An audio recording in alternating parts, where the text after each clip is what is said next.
जय मसीह की प्रियो आज मैं बताऊंगी प्रभु भोज के लिए। बहुत से भाई बहन हैं जो ये समझते हैं कि प्रभु भोज हमारी सामर्थ है। ये सच है, प्रभु भोज हमारी सामर्थ है और ये हमें समझना भी चाहिए कि ये प्रभु भोज हमारे लिए सामर्थ है। हमें ये सामर्थी बनाता है प्रभु भोज। चेले इतने सामर्थी क्यों थे? चेले रोज़ इकट्ठे होते और आपस में रोटी तोड़ते और प्रभु भोज लेते और वो सामर्थी होते जाते। चेले जहाँ भी जाते दुष्ट आत्मा देख के उनको चिल्लाती, चीखती, भागती थी। चेले के परछाई पड़ने से लोग बीमार चंगे हो जाते थे, अपने गुनाहों से छूट जाते थे, अपनी बीमारियों से छूट जाते थे। ये सच है प्रियो, प्रभु भोज हमारी सामर्थ है। लेकिन ये सामर्थ्य तब है जब हम वचन के अनुसार प्रभु भोज लेते हैं। अगर वचन के विरुद्ध लेते हैं तो हमारे लिए ये नुकसानदायक है। आज मैं बताऊंगी आपको वचन, पहली कुरिन्थियों 12 का 23 से 28 बताऊंगी। क्योंकि पौलुस प्रेरित लिख रहा है, क्योंकि यह बात मुझे प्रभु से पहुंची और मैं तुम्हें भी पहुंचा दी कि प्रभु यीशु ने जिस रात को वह पकड़वाया गया, रोटी ली और धन्यवाद करके उसे तोड़ी और कहा, यह मेरी देह है जो तुम्हारे लिए मेरे स्मरण के लिए यही किया करो। इसी रीति से उसने विन्यारी के पीछे जा कटोरा भी लिया और कहा, यह कटोरा मेरे लहू में नई वाचा है। जब कभी पियो तो मेरे स्मरण के लिए यही किया करो। क्योंकि जब कभी तुम यह रोटी खाते और इसे कटोरे में से पीते हो तो प्रभु की मृत्यु को जब तक वह न आए प्रचार करते हो। अब किस रीति से प्रियो वो प्रचार करते हैं? हमें प्रभु के मृत्यु का प्रचार करते रहना है। कैसे? अगर हम प्रभु भोज में शामिल हो गए, हमने बैप्टिज्म ले लिया तो प्रभु भोज लेना ही लेना है।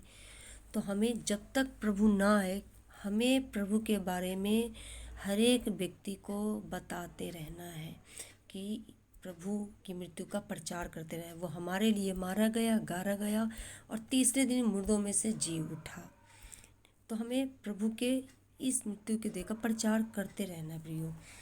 ठीक है, ये मतलब कि एक आज्ञा है। जैसे प्रभु ने आज्ञा दी है, झूठ ना बोलना, चोरी ना करना, कोई पाप ना करना, उसी तरह ये प्रभु भोज लेने के बाद ये एक आज्ञा है प्रभु के मृत्यु को जब तक वो ना आए प्रचार करते रहना है हमें। ये बिल्कुल आज्ञा है। ठीक है प्रियो, मैं ये आपको बता दी कि प्रभु भोज हम लेते हैं और उसकी मृत्यु का हमें प्रचार करते रहना है। दूसरा और भी मैं बताऊंगी वचन, इसी कुरिन्थियों का ही बता रही हूँ। इसी रीति से इस रोटी में से खाए और इसी कटोरे में से पिए, क्योंकि जो खाते पीते समय प्रभु की देह को न पहचाने वह खाने और पीने से अपने ऊपर दंड लाता है। इसी कारण तुम में से बहुत से निर्बल और रोगी हैं और बहुत से सो भी गए। यदि हम अपने आप को जांचे तो दंड न पाते, परंतु प्रभु हमें दंड देकर हमारी ताड़ना करता है, इसलिए कि हम संसार के साथ दोषी न ठहरे। बात सच्ची पे रहो। हमें प्रभु भोज जब हम लेते हैं तो हमें अपने आप को जांचना चाहिए, क्या हम प्रभु भोज लेने के योग्य हैं? हम प्रभु भोज खा रहे हैं तो क्या हम प्रभु की मृत्यु का प्रचार करते हैं? बहुत से लोग हैं तो शर्म करते हैं प्रभु को गॉस्पेल सुनाने के लिए, वो शर्म करते हैं प्रभु को सुसमाचार को सुनाने के लिए। कुछ लोग डरते हैं कि अगर प्रभु का सुसमाचार अगर हम प्रचार करेंगे, लोगों को बताएंगे तो वो पता नहीं हमारे बारे में क्या सोचेगा, वो हमारे को क्या कहेगा, शायद वो मुझसे बात ना करे या उनके ऊपर विरोधी बातचीत हो जाए, वो विरोध करें। बहुत से लोग डरते हैं इस बात को लेकर के, लेकिन नहीं, हमें किसी से नहीं डरना है। हमें किसका डर होना चाहिए? हमारे अंदर सिर्फ उसका डर होना चाहिए जो हमारे शरीर और हमारे प्राण को नरक में डालने की सामर्थ्य रखता है, और किसी से नहीं। इसलिए प्रियो हम लिखा है। तो इसलिए प्रियो प्रभु भोज हमारे लिए सामर्थ है, लेकिन वो सामर्थ कब है?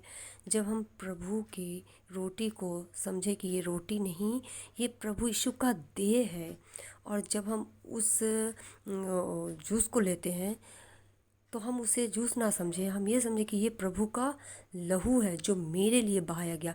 उस चीज़ को अपने आँखों के सामने, उस दर्शन को रखें और फिर उस चीज़ को आप ग्रहण करें। सच में प्रियो आप सामर्थ को पाओगे।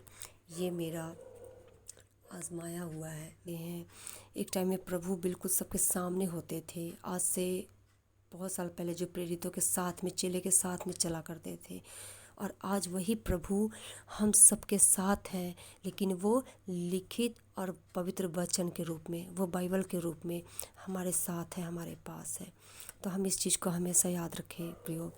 प्रभु भोज हमारे लिए सामर्थ है, लेकिन अनुचित रीति से लिया जाए तो वो हमारे लिए सामर्थ नहीं है, हमारे लिए दंड है, हमारे लिए परेशानी है, समस्या है। और बात सच है, बहुत से लोग हैं अभी जो प्रभु भोज लेते हैं, लेकिन प्रभु भोज लेते लेते भी वो बीमारी में है, पर बहुत से लोग सो भी चुके हैं। गहराई से समझा कि नहीं, सच में अगर हम अनुचित रीति से लेते हैं तो ये प्रभु भोज हमें सामर्थ्य नहीं बनाता है, हमें दुर्बल कमज़ोर कर देगा। अगर हम प्रभु की देह को याद करके लेते हैं, उसकी रोटी को, उसके लहू को, और अपने आप को जांचते, पश्चाताप करते हैं अपने गुनाहों से, अपने पापों से, उस चीज़ को छोड़ देते हैं और फिर प्रभु भोज लेते हैं, तो ये हमारे लिए सामर्थ है। चेले इतने सामर्थ्य क्यों थे? क्योंकि वो रोज़ इकट्ठा होते और प्रभु भोज लेते, रोज़ रोटी तोड़ते थे प्रभु के नाम से। वो लोग रोज़ इकट्ठे होते थे चेले, और इतने सामर्थ्य हो गए। मेरा कहने का अर्थ यही प्रियो, आप लोग जितने भी लोग प्रभु भोज लेते हैं, सब प्रभु के देह को याद करके और उसके लहू को याद करके लिया कीजिए। सबको जय मसीह की। आपको